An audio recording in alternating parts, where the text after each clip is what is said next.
There are certain UFC fighters who have remained at the top of the weight classes for a very long time, where they are considered to be the best fighters without a UFC belt. So here is 12 best non-UFC champions in each weight division.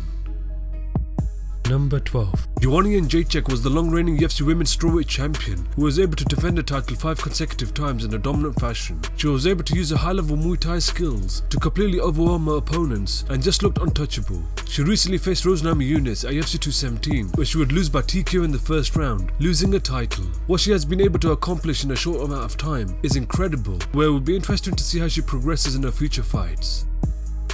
Number 11. Valentina Shevchenko recently made a massive statement in the UFC Women's Flyweight division, where she brutalized Priscilla Cochera, eventually getting the rear naked choke finish in the second round. Her arrival in the division has sent shockwaves, where soon she will be holding UFC gold. Her performances in the bantamweight division made her into a recognizable name, but came up short in the title fight. At flyweight, she is a terrifying force, where it will be interesting to see how she fares against the champion Nico Montano in the future. Number 10. Holm is known for a stunning knockout victory over Ronda Rousey at UFC 193, where she became the new UFC Bantamweight Champion of the world. Since that time, she has gone through a rough patch where she got dominated by much more superior fighters. Her recent knockout victory over Bethe Correia showed that she is still very dangerous and could potentially provide problems for the champion Amanda Nunes if they ever fought in the future. Holm has great distance management and uses her movement to land hard, clean strikes. With the Bantamweight division thin in contenders, I believe if Holm is able to string a couple of wins together, she will definitely be next in line for a title shot. Number 9. With Cris Cyborg not having any fighters in her weight class, Gillian Anderson is the only fighter that comes to mind, who is the best non-UFC champion. She is the current Invicta FC Women's Featherweight Champion, who has defeated some of the best featherweights in the world. She is great at using her long limbs to pick her opponents apart, and is overall a well-rounded fighter. She has a great stand-up game, and definitely has the tools to give Cris Cyborg trouble if they ever fight in the future.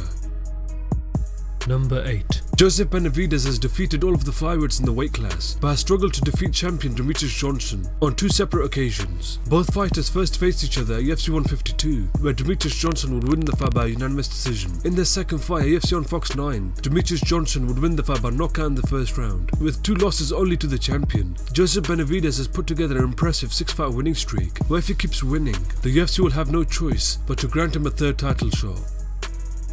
Number 7. Cody Gorham uses knockout power to quickly make his way to the top of the weight class, where he eventually dethroned Dominic Cruz in a one-sided beatdown, where he became the champion. In his last fight, he would taste defeat for the first time in his professional MMA career, where he would lose his title to his arch-rival TJ Dillashaw. Cody Gorham possesses heavy hands for the bantamweight division, where a clean strike could certainly turn the lights out. There is no doubt that Cody Gorham is one of the best bantamweights in the world, and will definitely be champion once again in the future.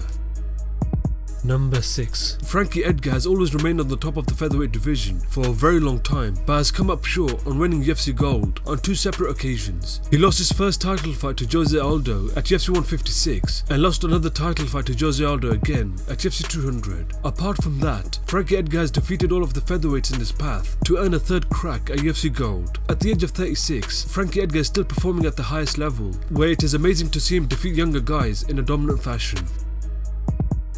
Number 5. Khabib Nurmagomedov has just mauled all of his competition in a devastating manner. His ability to just wrap his opponents up on the ground and his vicious ground and pound is just on a different level. His health issues have prevented him from participating in big fights in the past, but as of right now, he seems to have figured everything out. If he continues to remain healthy, his potential is endless, where soon we may see him holding UFC gold.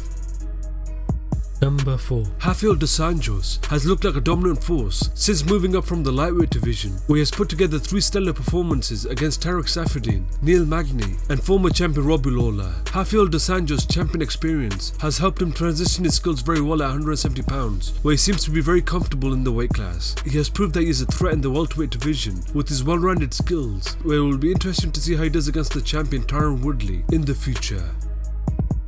Number 3. Yoel Romero is one of the biggest threats in the middleweight division, who has crushed his opponents in a very violent manner. At 40 years old, he doesn't seem to look like he's slowing down, as he's still putting on great performances against the best middleweights in the world. In his last fight, he completely flattened Luke Rockhold with only a few strikes, making it clear that he's the next challenger for the champion Robert Whittaker. Although he has already lost to the champion at UFC 213, this athletic freak just seems to become more and more scarier with each performance.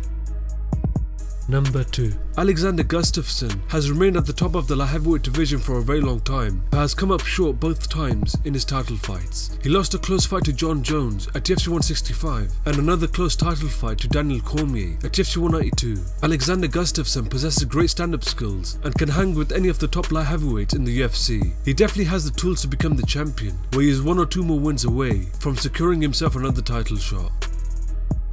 Number 1. Fabricio Werdum is a world-class Brazilian jiu-jitsu practitioner who has finished some of the biggest names in the sport. He's dangerous wherever the fight goes and is definitely a legitimate threat in the weight class. Even though he got knocked out by Stipe Miocic at UFC 198, Fabricio Werdum has the ability to wrap any heavyweight in a submission to force the tap, just like he did to Fedor Emelianenko in Strikeforce and Cain Velasquez at UFC 188. Fabricio Werdum is one of the most dangerous heavyweights in the UFC, where if he continues to keep winning, he will definitely get another shot at UFC Gold.